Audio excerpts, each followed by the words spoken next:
My hypothesis is that we will speak about burnout, authenticity, leadership, and there'll be beautiful life lessons, nuggets that hopefully our listeners can take away and put that into practice. It's interesting, Utkarsh, because over the years, I've done a lot of work with my younger self. So I know this 8-year-old actually fairly well. And that's the first time I've heard someone say that I know that 8-year-old really well. And I'd love for us to go deep on that. Sometimes these are younger parts, sometimes they're just different aspects of the psyche that have evolved usually to protect us in some way in the world. This work on positive intelligence by a coach, and there they say about that 5-year-old or the 8-year-old that you're talking about or thinking about, that little child is still within you right now.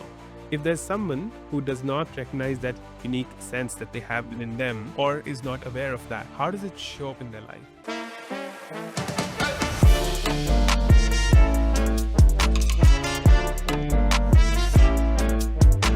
Welcome to another episode of the IgnitedNeurons podcast. Today I'm joined by a co-coach, someone who is on a very similar journey but has very beautiful nuances to that journey that I'm hoping to explore in the conversation today. My hypothesis, and this is something that Rashmir and I do with my listeners all the time, based on how much I know of you right now, my hypothesis is that we will speak about burnout, we will speak about authenticity, we will speak about leadership, and there'll be beautiful life lessons, nuggets that hopefully our listeners can take away and put that into practice. Welcome, Rashmir. I've been excitingly and patiently waiting for this moment, for this conversation to happen. Likewise, Utkarsh, thank you so much for having me on the show. And yeah, I'm excited to explore the parallels in our journeys as well as the differences. I have a feeling we're going to go quite deep in this conversation. Absolutely. And you joined from UK where it's still, I would say, still early morning, even though it's 9:30, but I still call it early morning, whereas I'm towards the end of my day. So I'm always fascinated how technology allows us to connect the dots across the world, but it leaves the humans between the technology to build deeper connections. So that's what we'll do together. Lovely. Sounds wonderful. Beautiful. So the first question, Rashmir, that we open our conversations with, if that 8-year-old Rashmir, wherever she was growing up, whatever experiences she was having in that moment at that young, beautiful age of 8 years, if that Rashmir were to come to you and meet you right now, what kind of a conversation do you think will emerge between the two of you? It's interesting, Utkarsh, because over the years, I've done a lot of work with my younger selves, as you may have as well in your coaching journey. So I know this 8-year-old actually fairly well. And I can see her right now. And she always says to me the same things: play more, have more fun. Don't take yourself so seriously. Don't take work too seriously, which is a tendency. And also it's interesting. She has a carefreeness about her. She says, don't care so much about what other people think. Just let it go and be you. So yeah. And she was quite creative as well. And actually, she's smiling as I say that, so I can kind of visualize her. It's one of those areas I think she's eager for me to do more experimentation and play with as well. Is the whole world of creativity and creativity is a tool actually in creating change. That's more, that last part's coming from me, not her. The as a tool, but just creativity, play, and joy. Those are the things. That's very fascinating because I've had about 20 recordings, about 20, maybe 22 recordings by now. And that's the first time I've heard someone say that I know that 8-year-old really well. And I'd love for us to go deep on that too. So that's one. But these ideas of playing more, of being carefree, having more fun. So we'll dissect each piece for what importance and what credibility that brings to this conversation. But what allowed you to know this 8-year-old really well? Because I sometimes feel that I don't remember my 8-year-old self really well. Yeah, it's interesting. So, part of my journey has taken me pretty deep into the inner planes. And it's difficult to say when it began, because I think in some ways we're always on the journey, right? Whether we fully realize it or not, and those of us particularly with a reflective orientation. But I would say there were some really key moments in my journey, and one of those was when I was living and working in the US. I was at the Gates Foundation, which is an incredible place to work. But I also had some incredibly interesting encounters with myself and triggered by a level of stress and a level of frustration that I was experiencing there. And what it did is it brought me face to face with my own ego. Up until that point, I don't think I even realized I had an ego.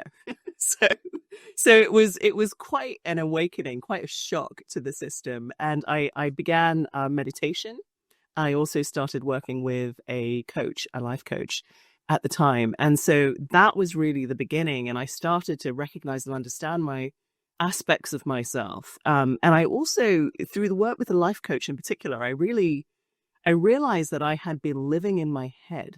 So I had a very well-developed intellect, like I think many of us with a Western style education have. But by sort of having my awareness based here, I had lost touch with my body, with my heart, with deeper aspects of my being. So this work over many, many years took me in several directions, including to, what's often called inner child work, but also parts work. So I'm now trained in voice dialogue, which is one of a handful of methods where you can really engage deeply with different aspects of yourself, your psyche. And that could be, aspects of you that were at different ages. So my younger child versions of myself, which is one of the ways I've gotten to know that 8-year-old.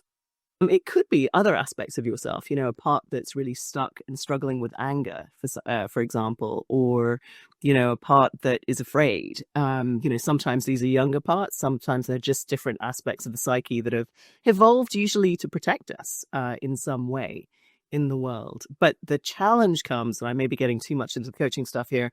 The challenge comes when these parts are working in against where we are heading. And so we have to, we may be cool to look at them, explore them, work with them so that they very naturally start to relax and evolve. I'm very much a person that's not about force. So I would never try to force my parts to change. But what I found is just as when you're working with young children, patience, love, compassion, caring, listening are powerfully transformative. And so it's enabled me, these kinds of tools, to get to know my younger selves and to allow them to come forward with their natural energy and exuberance. So many things I can pick from that aspect that you're sharing.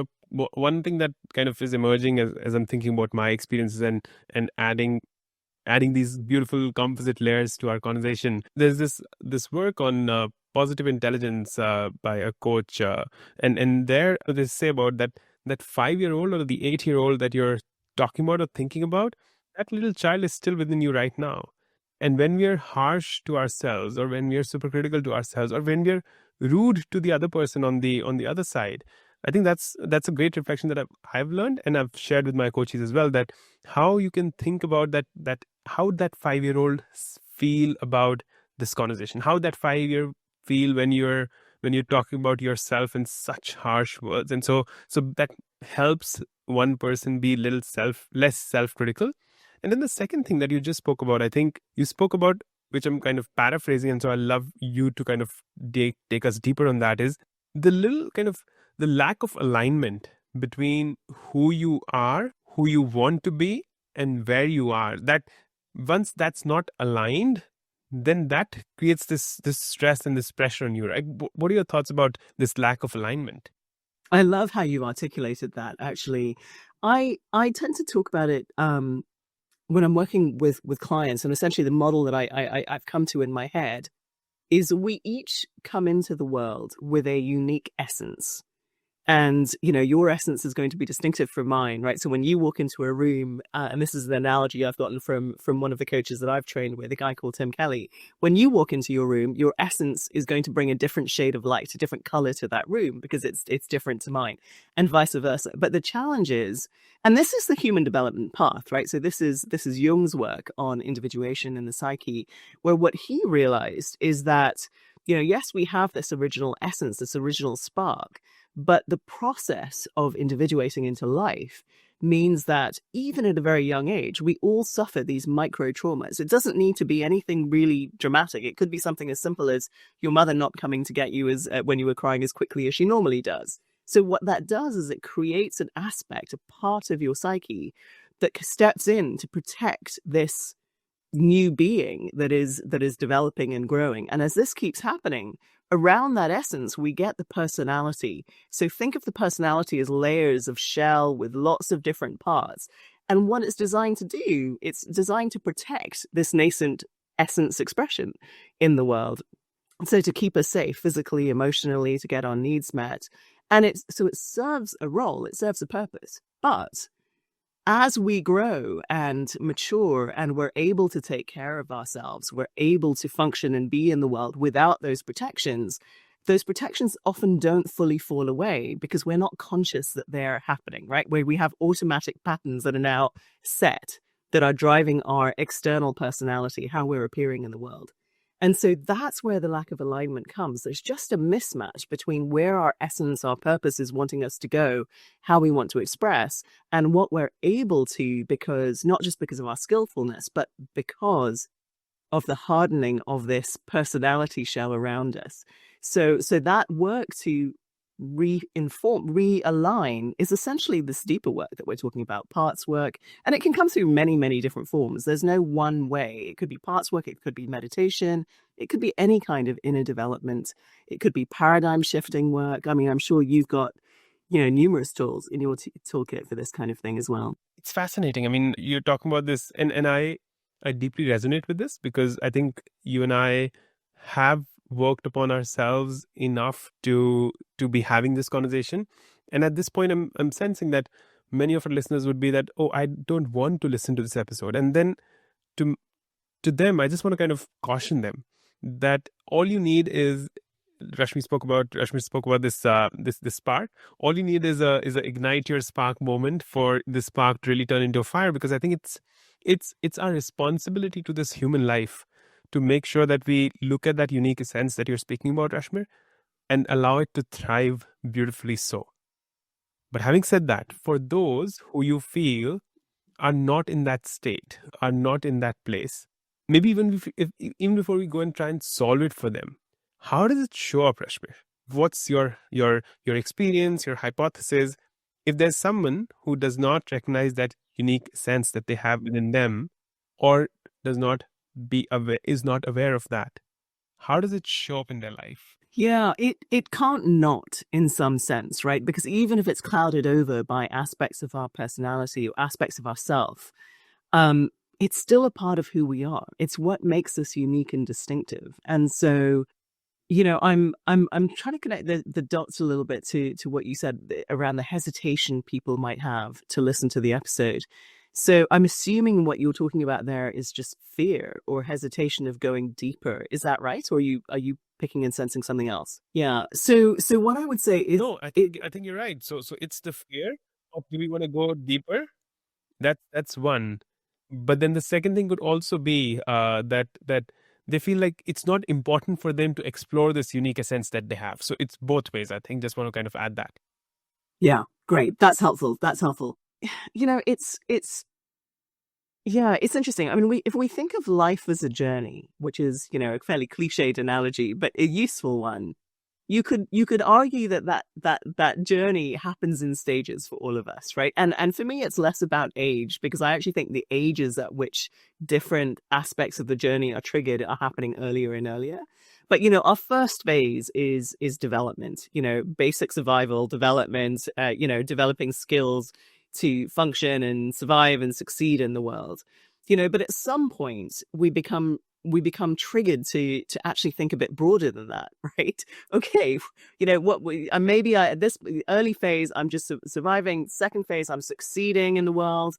But then, we're triggered to start to question, well, what is success? What do I really want? As opposed to what everyone else has told me I should want, or everyone else, around me, particularly family, culture, how that goes, define success for us.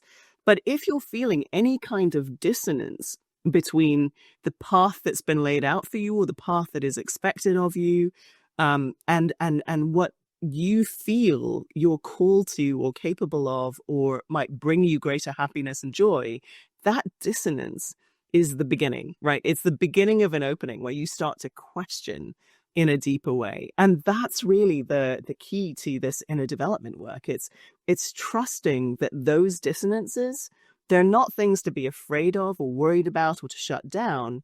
They're openings. They're your inner essence, if you like, your soul, if you want to use that word, calling you to something more, to something greater.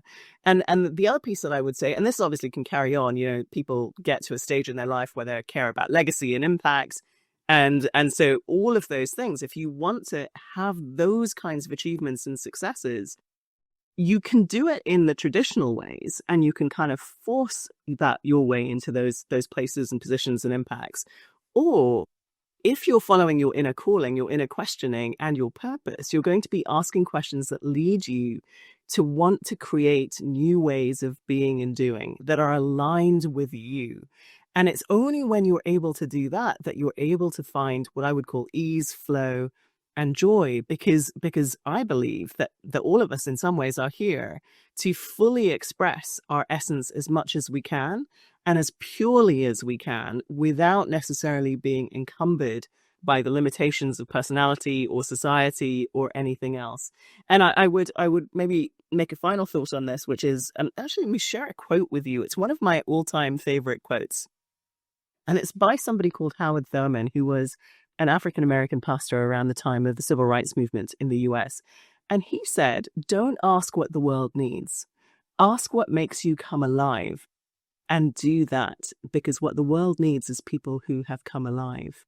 And when we are fully alive, we are more likely to be living in line with our essence and our design and expressing that and bringing our unique gifts and genius to the world. I'm smiling as I'm listening to you, and just a few thoughts for our listeners. So first of all, our listeners might feel that how in every conversation almost we end up talking about these big ideas. Actually, this big idea, which you said, that it's our responsibility and almost a need for the human mind, body, soul to fully express and purely express our sense, and that's what's true.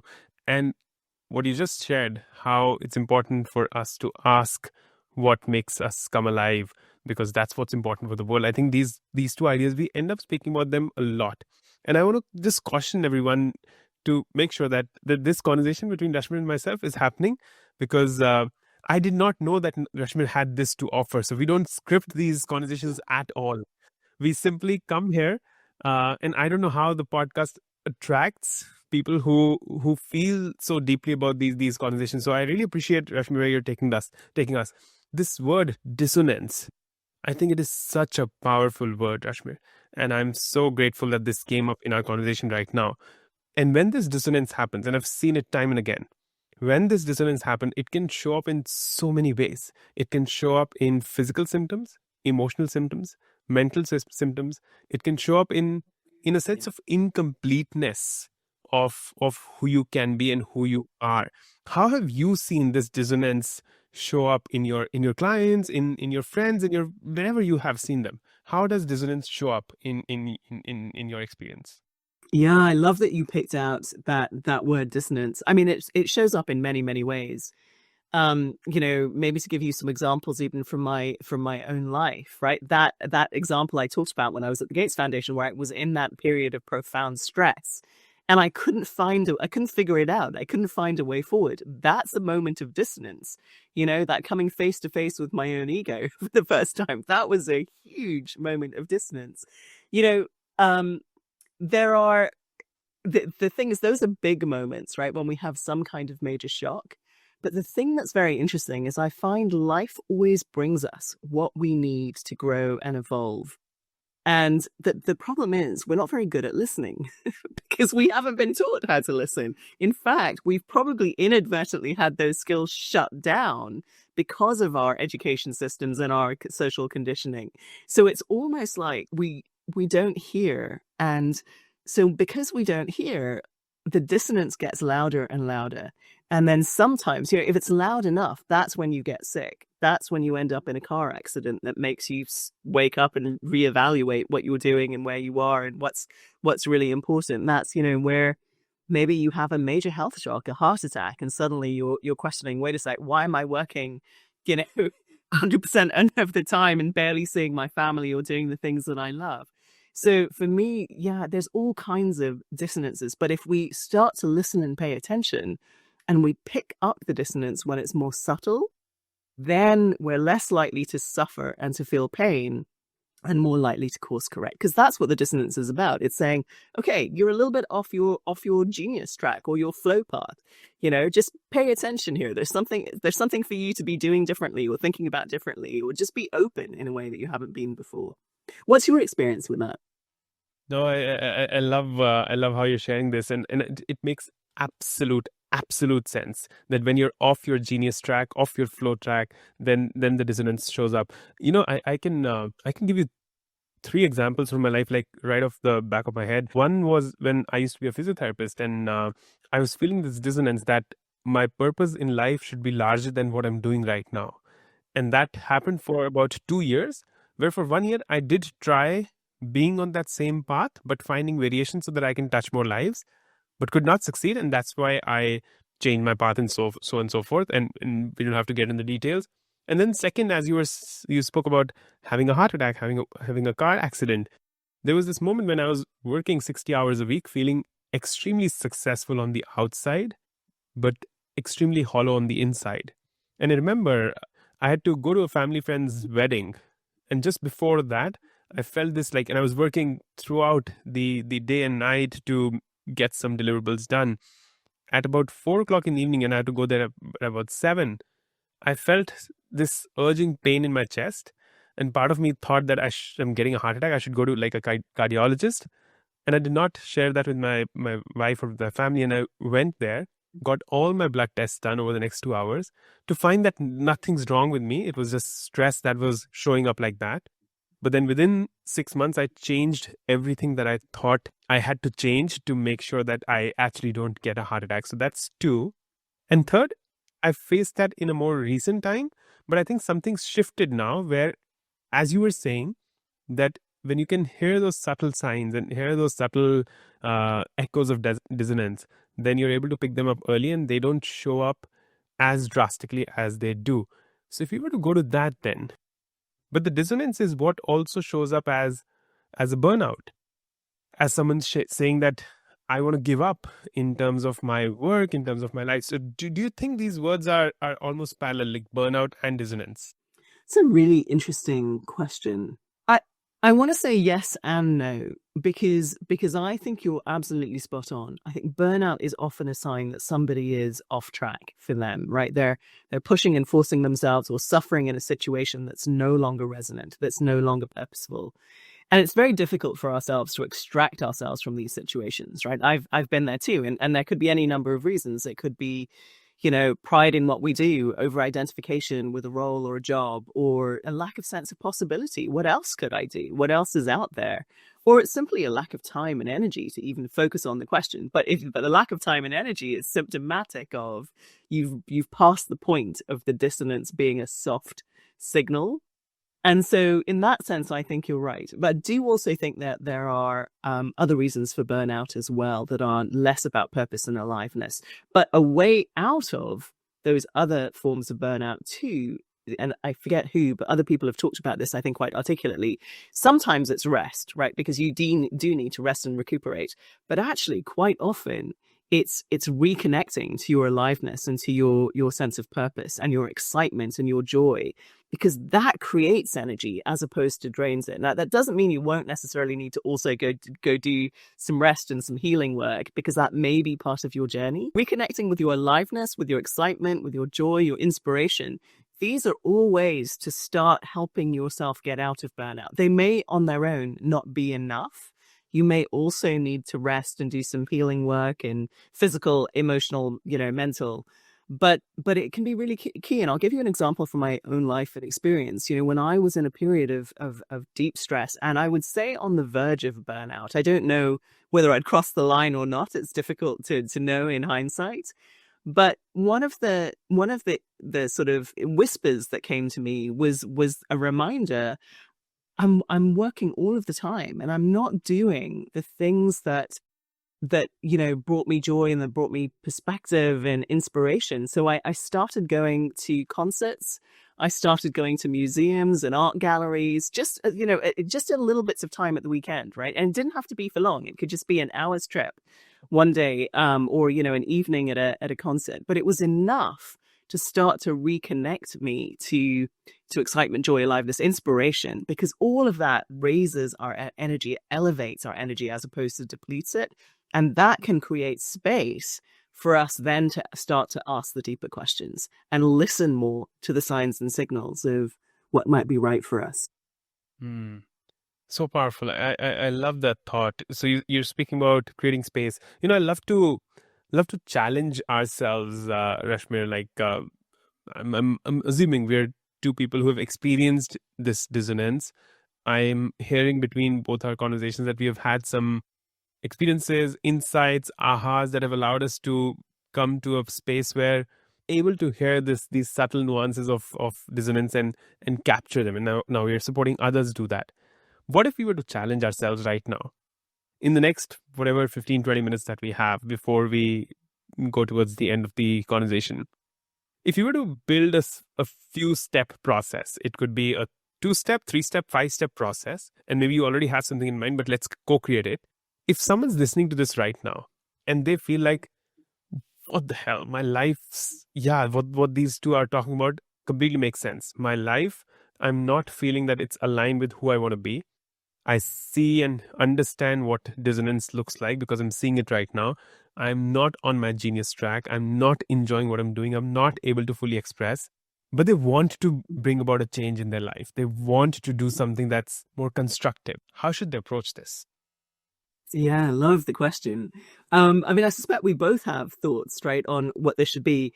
I would say the very first step, though, is because I can hear in the way that you're asking the question that for some people, when they recognize that, they may feel bad or wrong or like they've made poor decisions or, they may just feel a level of frustration or unhappiness with themselves. And I would say the first step is don't.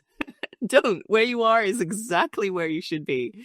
And so, be compassionate and caring with yourself and acknowledge that where you are is the perfect starting point. So let go as best you can of any of those negative feelings that you may be experiencing in the moment. That's what I would say the first step. What would you say? So step one you're saying is start by being compassionate and caring to yourself. Be kind to yourself. It's okay for where you are. So that, and I'm also kind of thinking about like that step also, like a prereq to that step is that they're listening to this conversation, B, they have the awareness where they are able to identify what's happening. So maybe for the sake of simplicity, what if we were to say that step one is to really identify what you're going through? So identification of the dissonance is step one. And once you have that, Rashmir, then what you and I are co-creating is that do that identification. And I think what you spoke to, I'm going to bring that back here again, is that create that space for yourself where you can stop and really, it's like, the thought that's coming to me, Rashmir, is that what you and I are speaking about, it's like if you're going down a highway at about 120 miles an hour, you will not be able to see what's really happening outside the window. And so what we are saying is that, and that's what's going to lead to dissonance. So pause, maybe put the car on the side, go and lie down in the grass if you have to. So pause to create that space where you can identify what's happening and then be compassionate and caring and kind to yourself. But what's next, Rashmir? I mean, that's not enough, right? We've done the identification, but then what's next? Yeah, I love how you articulated that, though, in terms of creating outer space, because the outer space helps create the inner space. So what I would say is next is then, what else can you do to create more inner space and more inner awareness? Because when you do that, and you're speaking also to slowing down, and slowing down doesn't mean giving up everything in your life, right? Life carries on. The world's turning as fast as it's turning. Unfortunately, we can't stop it. But you can create spaciousness by doing the things that allow you to, take a moment to create a pause. And this is the thing about the Positive Intelligence Program, right? What I love about it is it helps people start to create that inner space because it can just be in a few minutes a day or a few seconds if that's all you've got. It could just be 3 breaths. So, first, on the first breath, just take stock of your mental state. On the second breath, take stock of your emotional state. On the third breath, take stock of your physical state. Even just in saying that, I can see I'm slowing down which creates more inner spaciousness. So there's lots of ways that we can expand that inner spaciousness. And why that's important is that allows us then, I think, to start seeing and exploring possibilities that we couldn't see before. And even then to start playing with possibilities, so it's almost like if the first step is, if one of the steps, as you said, is getting off the train or slowing the train down so you can see a little bit more. The second is starting to climb a mountain. So you're moving into a higher perspective with greater awareness. Love how you're thinking in such visual metaphors. So you've slowed yourself down. You've been able to identify what's going on. The second step is be compassionate. It's okay for where you are. It's absolutely okay to have a sense of this dissonance. I think what's not okay is to not be aware of it and go through life with that consciousness, if I were to use that word. Then step 3, Rashmir, you're saying is create that inner space, because that inner space is what's going to allow you to kind of take those 3 breaths. And that's going to help. And then the fourth step is then start that climb of the mountain, because it's going to be something. That journey will not be easy. And as you and I have experienced it and are having this conversation, it will be a journey where you'll shed some of what you are and who you are and how you identify to then build on a new one. So we've got these 4 steps, right? Identify, be compassionate, create that inner space, and then climb the journey. What's next? So I'd say, I think there's several possibilities for what's next, but one of the things I found to be incredibly important is as you are climbing that mountain, right, going on that journey, is learn to activate what I call your inner guidance system. Because we can have maps of the territory, but the more you start to explore, the more you're going to be stepping out of any defined territories. And so, you won't necessarily have the map. So you're going to have to learn how to navigate using the tools that you have available at your disposal, your soul, your inner guidance system. And for me, the keys there are, paying attention to where your excitement is, where your joy is, what's enlivening to you, and listening for those. Also paying attention to what doesn't feel so good, what feels a bit off, where it might look dark or you might feel a bit more afraid. That's also really useful information. And it isn't that we would necessarily always veer away from fear, because I don't think we have well understood the differences. So I put fear on a spectrum, from fear through anxiety through to excitement. And I think we have been so in the fear survival camp as a species for so long that we're more attuned to that, and we don't know how to transform fear through anxiety into excitement. So, and we don't know how to discern the differences between the different types of fear. When is fear telling us we should move in a different direction? When is it a useful signal? And when is it actually an indication of something else? So tuning this inner guidance system is a key. You're almost, influencing me to leave this conversation and talk about fear, because fear is one of my favorite topics. So we'll come to that. It is. I know you did a TED talk on it. Yeah, thank you. Yeah, absolutely. Let's talk about that. So here's where we are. So if you're anyone who feels this sense of dissonance and is what Rashmir and I are speaking about here is making sense to you. So we've given you almost like these 6 steps, and it's very easy to remember. It's IC, identify, be compassionate to yourself. So identify the dissonance, be compassionate to yourself, create that inner space where you start to climb the journey. And then the 5th pillar that Rashmir spoke about was inner guidance, which I think is so powerful that it's almost like all the resources to solve this challenge are within you. And you need to make sure that you tap into these tools. And I think just being a little bit more serving to the world, Rashmir, and still being selfish to both of us. I'm also adding this 6th element, which is to find a coach or find anyone who I don't even want to put this big responsibility on coaches, right, to solve the world's problems or in any way.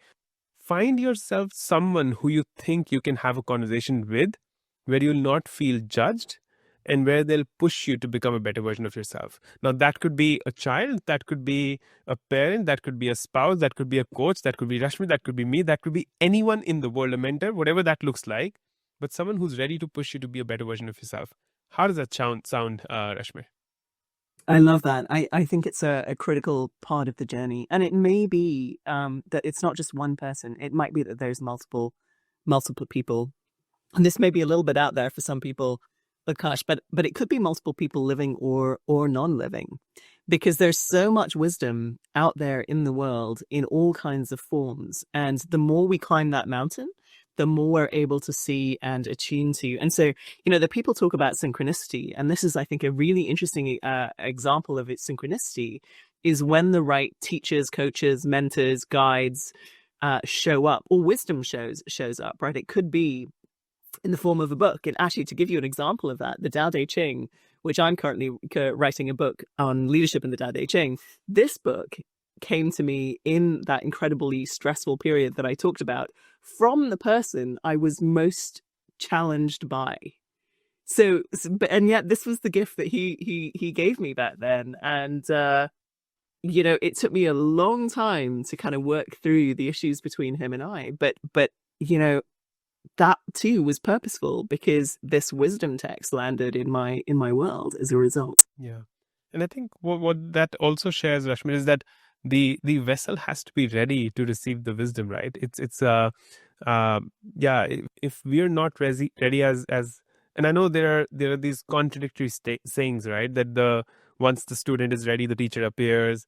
But ultimately, I think what's important is, and that could be like a prereq here of what you and I are speaking about, is that one has to be ready to listen and to be attuned to this inner and the outer world that we're speaking about.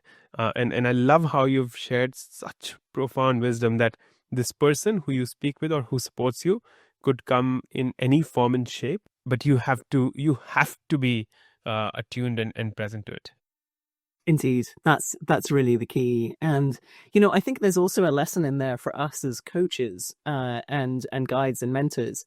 We aren't always the right person for a particular individual, because the resonance may not be there, their readiness may not be there, or just what our gifts and our essence are may not be the right match for what they need in that moment. That doesn't mean that won't change over time, but in that moment. So the resonance, I think, applies on both sides. It's student and teacher. Love that. So powerful. Just getting goosebumps as I like. To me, that's the joy I get from this podcast, right? That I get to have these conversations which are always meaningful for me individually. And so it's a very selfish reason because of which I started this podcast. But then if it helps, and so both of us are absolutely benefiting from this conversation. But if there are like faithful people who listen to it, it's just a joy. But this episode would not be complete if we don't talk about fear for a second, because my relationship with fear is also evolved over time, where a friend in a WhatsApp group challenged me that, Utkarsh, courage is not something that we are born with. Fear is something that we are born with. So why are you not talking about fear when you were thinking about your TEDx talk? What's been your relationship with Rashmir with fear? Yeah, it's a good question. And I would say it's an ongoing relationship, right? My relationship with fear has evolved, but I have not transcended it.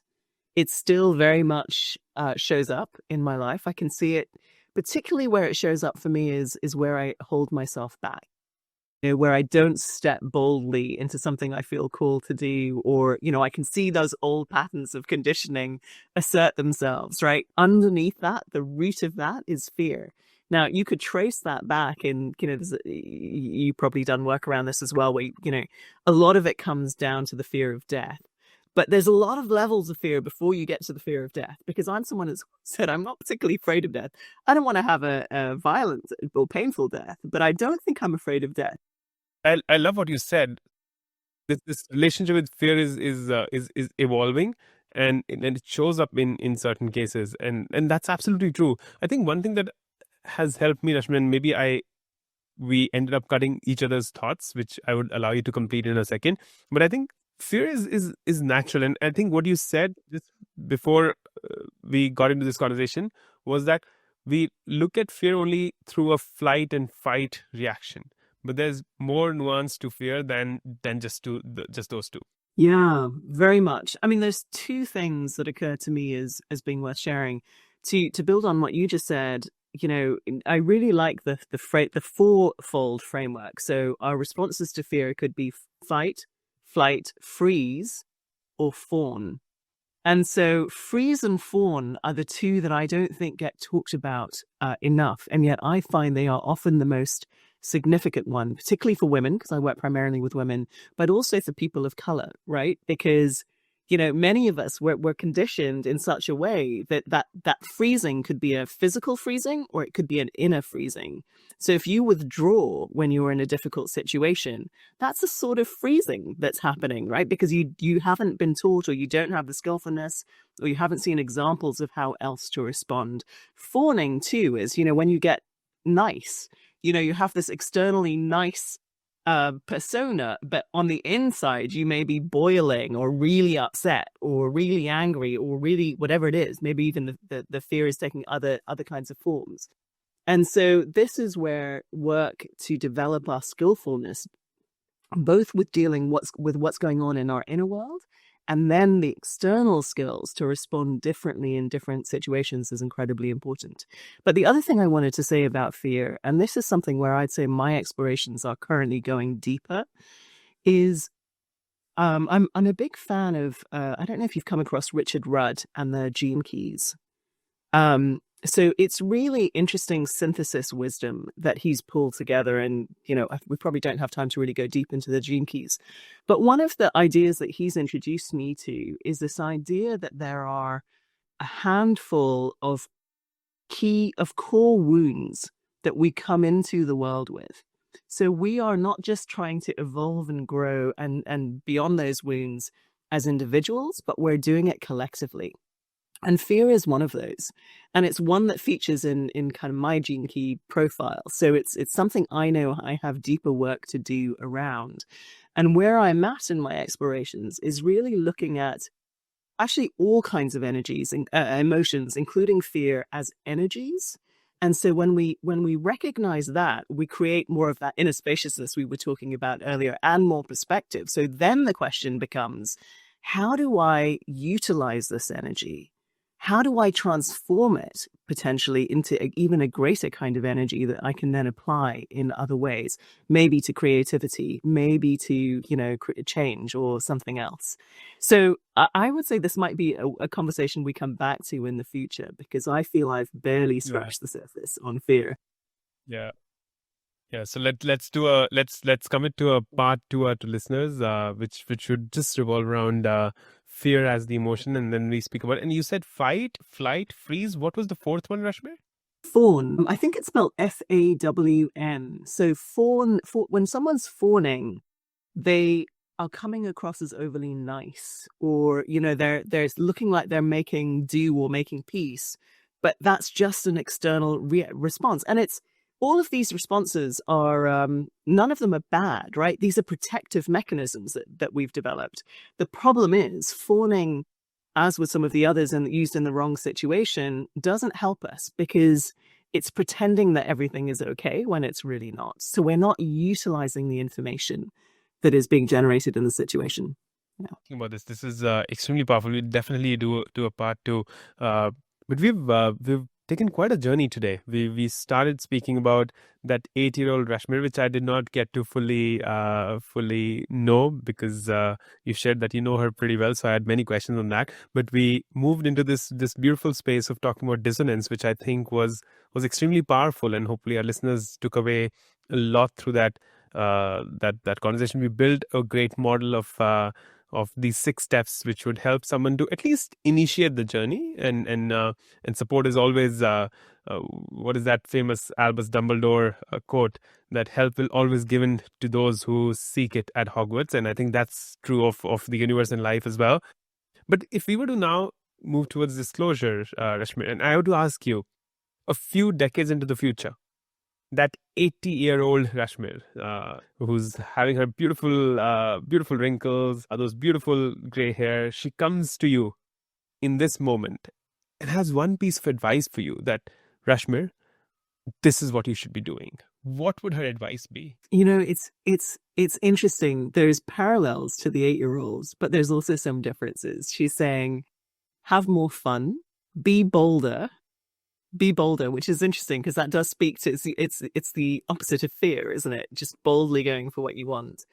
And And she says, trust yourself and trust life. Wow. And I always take a lot of notes. And to everyone who's listening, listen to that 80-year-old Rashmir, because I'm telling you, she's very wise. She's very smart. She's very capable. And if you're listening to her advice, it'll be advice worth listening to.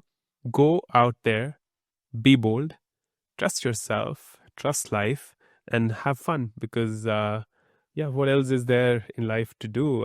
Thank you, Rashmir, for this time that we had together.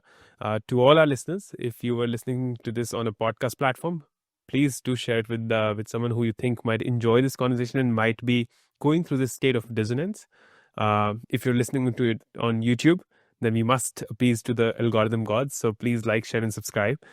Comment what stood out for you through this conversation. And Rashmir, any final words before we close this conversation?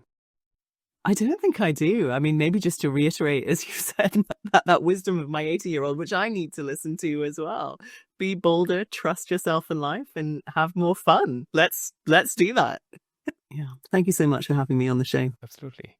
Talk to you soon. That's a wrap for today's episode of the Ignite Neurons podcast. If you found value in this, here's what I recommend. Take out a paper or a diary and just put down one thing that you can change about your life because you listen to this podcast. I'd really appreciate if you could share that in the comments below, because I'd love to see how it's impacting you or not. If you're on YouTube and watching this, then like, share, and subscribe, and please make this wisdom go viral. And if you're someone who loves your podcast on the go, then Spotify and Apple Podcasts are your go-to places, or wherever you're listening to this, just like, share it with a friend, and leave a comment, because I'd love to engage, love to have a conversation with you. Until next time, till we meet again, keep those neurons ignited, stay curious, keep learning, be someone who embraces a growth mindset, and I look forward to seeing you very soon.